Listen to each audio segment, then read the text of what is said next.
Welcome to Wicked Shizuku's Reviews, bringing you a southern perspective on books, movies, music, and much, much more.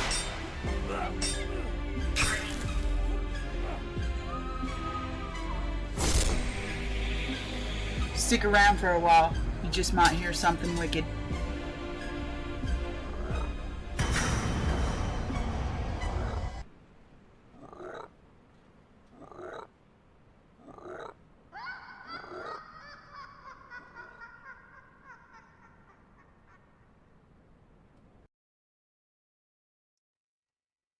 And hello again, and welcome to Wicked Shizuku's Reviews, episode 43. And if you're new here, please go back into the playlist and find the first corresponding episode, which is 3 for this particular playlist. And today, in this episode, I'm going to be covering some British literature from the Norton Anthology of the Middle Ages. And in this segment,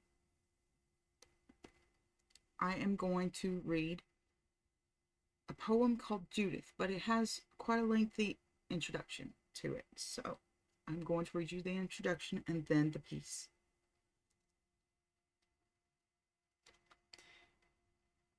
Biblical narrative inspired Anglo-Saxon poetry from its earliest recorded beginnings. The poet Cannell is said, for example, to have composed poetry on biblical subjects from Genesis to the Last Judgment. Although those texts do not survive, up to 1/3 of surviving Anglo-Saxon poetic texts are translations of biblical material. Prose writers also produced ambitious biblical translations at the end of the 10th century. Alfric, abbot of Ensham, died in 1010, made partial translations of many texts that he worked into sermon material. An Anglo-Saxon version of the Pentateuch, the first 5 books of the Old Testament, was compiled at about the same time. The prose translations are more or less faithful to the biblical texts. The poetic translations, on the other hand, are much freer. They take liberties with the narrative and style of biblical sources, reshaping narratives and placing the stories within a recognizably Germanic cultural setting. One of the biblical books from which Alfric drew material was the Book of Judith. This book was regarded as apocryphal, i.e., not authentically a part of the Old Testament, by Protestant churches from the 16th century, but for all pre- and post-Reformation Catholic readers, it is an authentic part of the Hebrew Bible. The narrative recounts the campaign of the Babylonian king Nebuchadnezzar to punish many subject peoples who had refused to join him in his successful war against Media, another ancient empire. Medea, excuse me. Nebuchadnezzar's general Holofernes plunders and razes many cities that resist his army, and others capitulate to him. He lays siege to the strategic Israelite town of Bethulia, which blocks his route to Jerusalem. Bethulia no longer exists, and its location in biblical times is uncertain. The leaders of the suffering and thirsty population of Bethulia are almost ready to surrender, but the pious, wealthy, and beautiful widow Judith rebukes them for their faintness of heart and promises to liberate them if they will hold out a few days longer. After praying to God in sackcloth and ashes. Judith dresses and adorns herself sumptuously. With only one servant, she enters the enemy camp, where all, and especially Holofernes himself, are amazed at her beauty. She pretends to be fleeing a doomed people, and persuades Holofernes that she will lead him to victory over all the Israelite cities. The Old English text begins 4 days after Judith's arrival, with Holofernes' invitation to his principal warriors to a banquet, after which he plans to go to bed with the beautiful Israelite. Judith, however, has other plans. The poet of Judith, translated from the Latin text of the Bible, the so-called Vulgate Bible, produced in the late 4th century. We do not know the date for this rendering of the Book of Judith into Anglo-Saxon poetry, but it was probably composed sometime in the 10th century. The one surviving text appears in the same late 10th century manuscript that contains Beowulf. Neither do we know the motives for this translation. Elfric, writing in the late 10th century, made his translation of Judith to encourage the Anglo-Saxons in defense of their territory against the invading Vikings. The text is, he says, set down in our manner in English as an example to you people that should defend your land with weapons against the invading army. The opening of the poem is lost. Scholars estimate that some of 100 lines are missing, but from the remainder we can see that the poet has freely reshaped the biblical source and set the narrative within terms intelligible to an Anglo-Saxon audience. The poet has stripped the geographical, historical, and political complexity of the story down to its bare essentials. The confrontation between Judith and Holofernes. Judith is the leader of an embattled people up against an exultant and terrifying enemy. Her only resources are her unfailing courage, her wits, and her faith in God.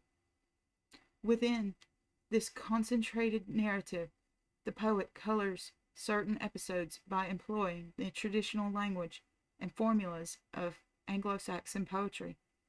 Holofernes, for example, becomes riotous at the feast, and the beasts of battle anticipate and enjoy their feast.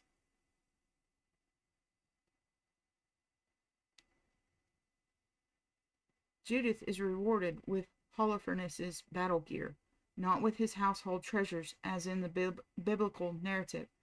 Perhaps the most penetrating touch added by the Anglo-Saxon poet is the account of the net surrounding Holofernes' bed, from which we can see out but cannot be seen inside.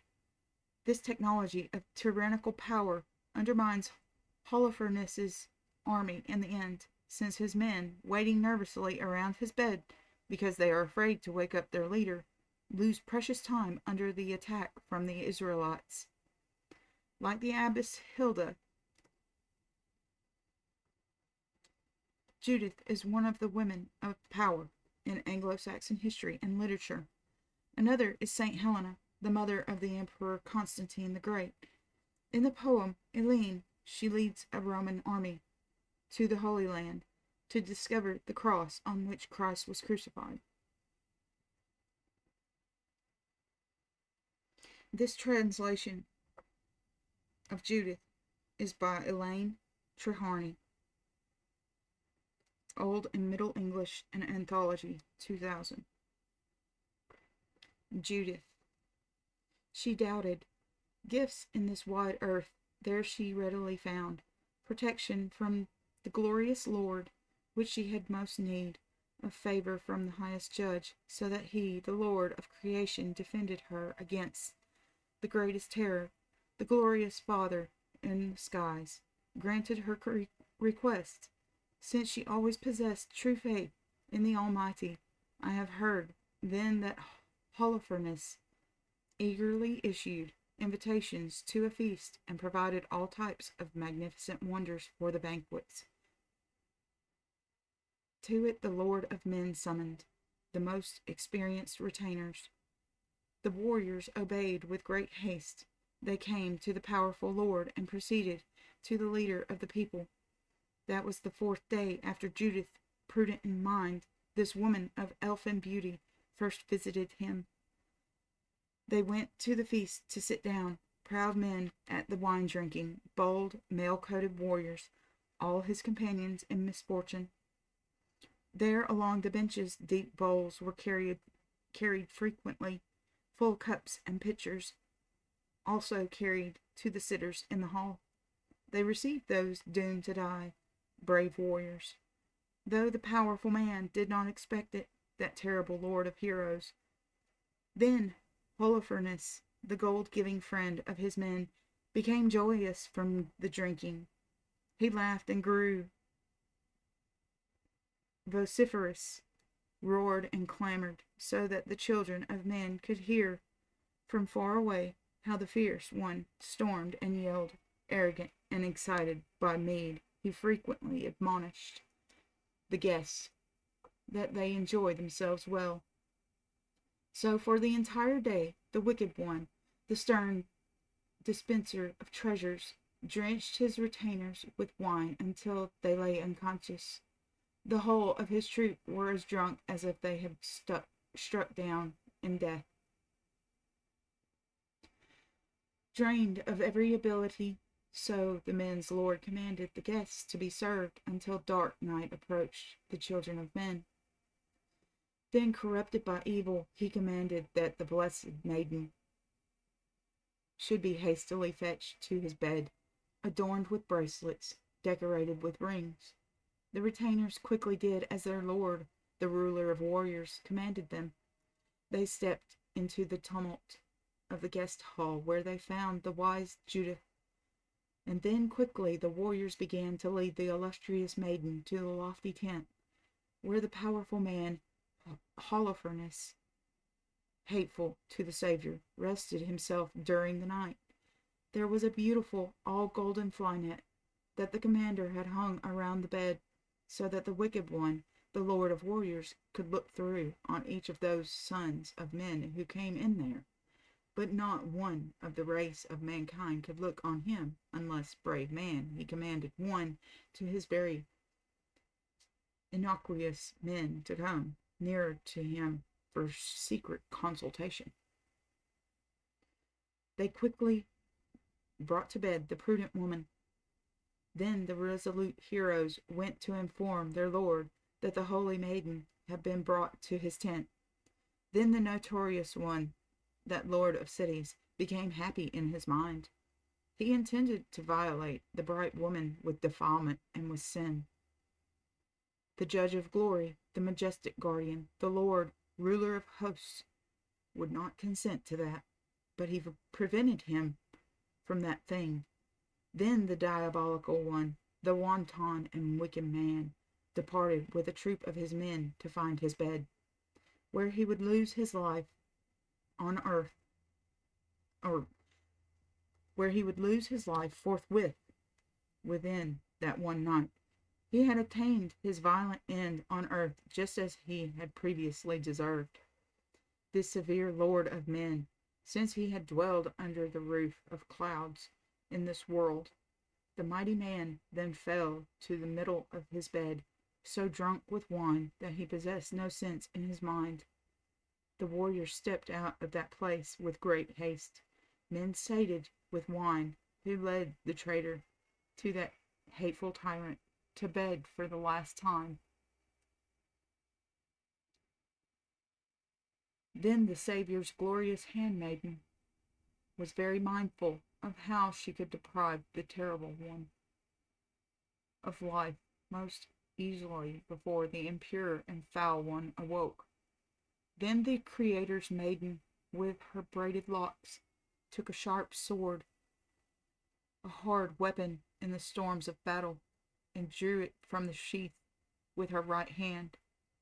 She began to call the guardian of heaven by name, the Savior of all, the inhabitants of earth, and said these words: God of creation, Spirit of comfort, Son of the Almighty, I want to beseech you for your mercy on me in my time of need. Glorious Trinity. My heart is intensely inflamed within me now, and my mind is troubled, greatly afflicted with sorrows. Give me, Lord of heaven, victory and true belief, so I might cut down this bestower of torment with this sword. Grant me my salvation, mighty Lord of men. I have never had more need of your mercy than now. Avenge now, mighty Lord, eminent bestower of glory, that which is so grievous in my mind, so fervent in my heart. Then the highest judge inspired her immediately with great zeal, as he does to each of the dwellers on earth who seek help from him with reason and with true faith. Then she felt relief in her mind. Hope was renewed for the holy woman. She seized the heathen man securely by his hair, pulled him shamefully towards her with her hands, and skillfully placed the wicked and loathsome man so that she could most easily manage the miserable one well. Then the woman with braided locks struck the enemy, that hostile one, with the shining sword, so that the cut through half of his neck, such that he lay unconscious, drunk, and wounded. He was not dead yet, not entirely lifeless. The courageous woman struck the heathen hound energetically another time, so that his head rolled forwards on the floor. The foul body lay behind dead. The spirit departed elsewhere, under the deep earth that was oppressed there, and fettered in torment forever after. Wound round with serpents, bound with punishments, cruelly imprisoned in hellfire after his departure. Enveloped in darkness, he had no need at all to hope that he should get out from that serpent hall, but there he must remain, always and forever, henceforth without end, in that dark home, deprived of joy and hope. Judith had won illustrious glory in the battle, as God, the Lord of heaven, granted it so when he gave her victory. Then the prudent woman immediately placed the warrior's head, still bloody, into the dark sack in which her attendant, a woman of pale complexion and excellent handmaiden, had brought food for them both, and then Judith put it, all gory, into the hands of her thoughtful servant to carry home.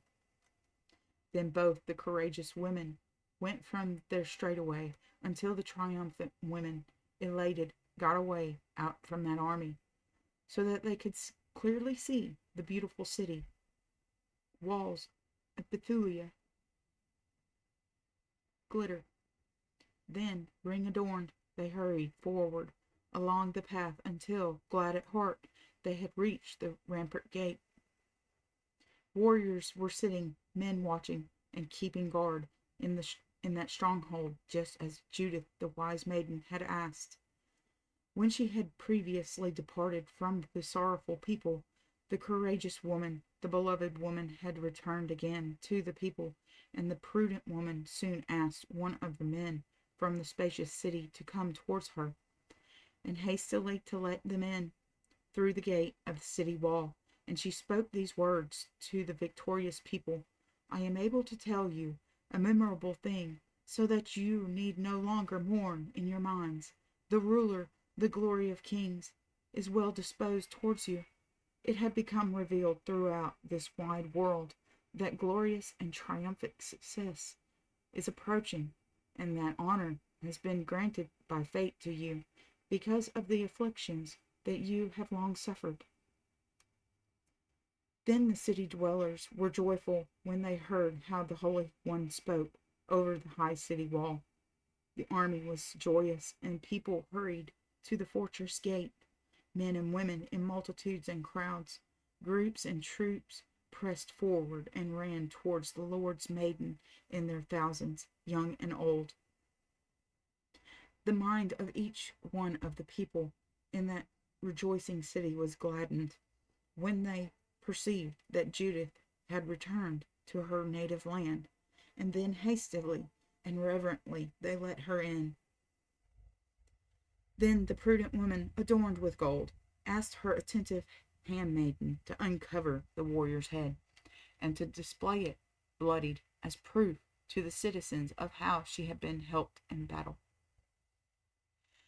Then the noble woman spoke to all the people. Victorious heroes, here you can gaze clearly on the leader of the people, on this head of the most hateful of heathen warriors, of the unliving Holofernes, who, among men, inflicted on us the worst torments, grievous afflictions, and wished to add to these even more. But God would not grant him a longer life, so that he could plague us with wrongs. I deprived him of life through God's help. Now I intend to ask each of the men of these citizens, each of the warriors, that you immediately hasten to battle, as soon as the God of creation, that glorious King, sends his radiant beam of light from the east. Go forward, carrying shields in front of your breasts and corselets, gleaming helmets, into the troop of enemies. Fell the commanders, those leaders doomed to die with shining swords. Your enemies are condemned to death, and you will possess glory, honor in conflict, just as mighty God has given you that sign by my hand. Then a most brave and keen men prepared quickly for the battle. Noble warriors and retainers stepped out, and they carried triumphant banners. Heroes in helmets went forward to battle straight away from the holy city at dawn of that same day. Shields clashed, resounded loudly. The lean wolf rejoiced in the forest, as did the dark raven, a bloodthirsty bird. They both knew that the warriors intended to provide them with a feast from those doomed to die. But behind them flew the eagle, eager for food, dewy-winged with dark plumage. The horn-beaked bird sang a battle song. The warriors advanced, men to battle, protected by shields, hollow wooden shields.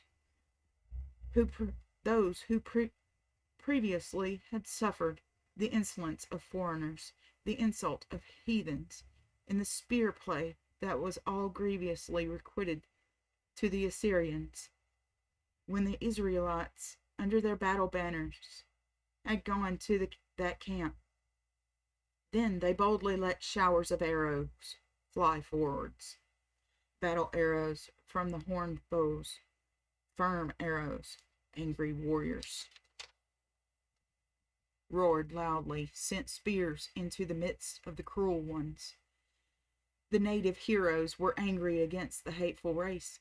Resolute they marched, determined, and they violently aroused their ancient enemies who were drunk with mead.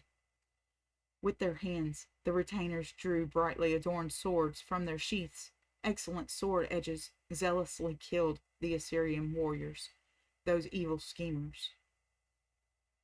They did not spare one man's life from that army, neither the lowly nor the powerful whom they could overcome.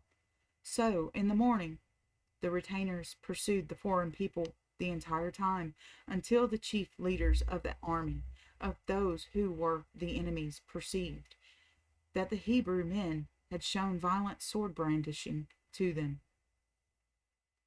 They went to reveal all that in the words to the most senior retainers, and they roused the warriors and announced fearfully to those drunk with mead and the dreadful news. The morning's terror, the terrible battle. Then I have heard, immediately the warriors, doomed to perish, cast off sleep, and the subdued men thronged in crowds to the tent of the wicked man, Holofernes. They intended to announce the battle to their lord at once, before the terrible force of the Israelites came down on them. They all supposed that the leader of the warriors and the bright maiden were together in that beautiful tent. Judith the noble one and the licentious one, terrible and fierce. There was not a single one of the men who dared to wake the warrior, or inquire how the warrior had got on with the holy maiden, the Lord's woman. The armed force of the Israelites approached. They fought vigorously with hard swords, violently requited their ancient grudges, that old conflict with shining swords. The Assyrians' glory was destroyed in that day's work. Their pride humbled. Warriors stood about their Lord's tent very uneasy and somber in spirit. Then together they all began to cough, to cry out loudly, to gnash their teeth, suffering grief to no avail.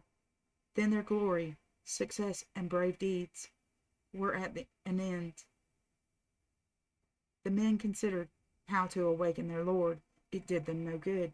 It got later and later, when one of the warriors became bold, in that he daringly risked going into the tent, as need compelled him to. He found on the bed his pale lord, lying deprived of spirit, devoid of life. Immediately he fell frozen to the floor and began to tear at his hair and clothing, wild in mind, and he spoke these words to the warriors who were outside, dejected.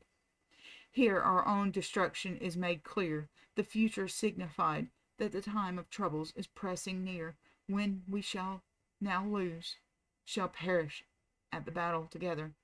Here lies our protector cut down and beheaded by the sword.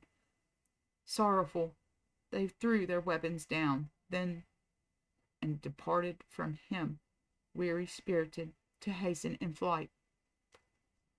The mighty people fought them from behind, until the greatest part of the army lay destroyed in battle. On that field of victory, cut down by swords, as a pleasure for the wolves, and also as a joy to the bloodthirsty birds. Those who still lived fled from the wooden weapons of their enemies. Behind them came the army of the Hebrews, honored with victory, glorified with that judgment. The Lord God, the Almighty Lord, helped them generously with his aid. Then quickly the valiant heroes made a warpath through the hateful enemies. With their shining swords, cut down shields and penetrated the shield wall. The Hebrew missile throwers were enraged in the battle. The retainers at that time greatly desired a battle of spears. There in the sand fell the greatest part of the total number of the leaders of the Assyrians, that hateful nation. Few returned alive to their native land. The brave warriors turned back to retreat among the carnage, the reeking corpses. There was an opportunity for the native inhabitants to seize from the most hateful ancient enemies, the unliving ones, bloody plunder, beautiful ornaments, shield and broadsword, shining helmets, precious treasures. The guardians of the country had gloriously conquered their foes. The ancient enemy on that battlefield executed them with swords. Those who had been the most hateful of living men while alive rested in their tracks. Then the entire nation, the greatest of tribes, the proud braided-haired ones, for the space of 1 month carried and led to the bright city of Bethulia. Helmets and hip swords, gray corselets, men's armor decorated with gold, more illustrious treasures than any man among the wise could say. All of that was earned by the warrior's glory, under the banners and in battle through the prudent counsel of Judith, the daring maiden. The brave warriors brought as her reward from that expedition the sword of Holofernes and his gory helmet, and likewise his ample mail coat, adorned with red gold, and everything that the arrogant lord of warriors owned by way of treasures or personal heirlooms, rings, and bright riches. They gave that to the bright and ready-witted woman. For all of this Judith said, thanks to the Lord of hosts, who had given her honor and glory in the kingdom of this earth, and also as her reward in heaven, the reward of victory in heaven's glory, because she possessed true faith in the Almighty. Indeed, at the end she did not doubt in the reward which she had long yearned for that be glory to the beloved Lord forever and ever, who created wind and air, the heavens and spacious earth, likewise the raging seas and joys of heaven through his own individual grace. And that was Judith. So, if you enjoyed that and found it educational and enriching to yourself, please like, subscribe, and share. And if you just so happen to have any questions, please leave your questions down in the comment section below, and I'll get back to you as soon as possible. Thanks for watching. Good night, loves.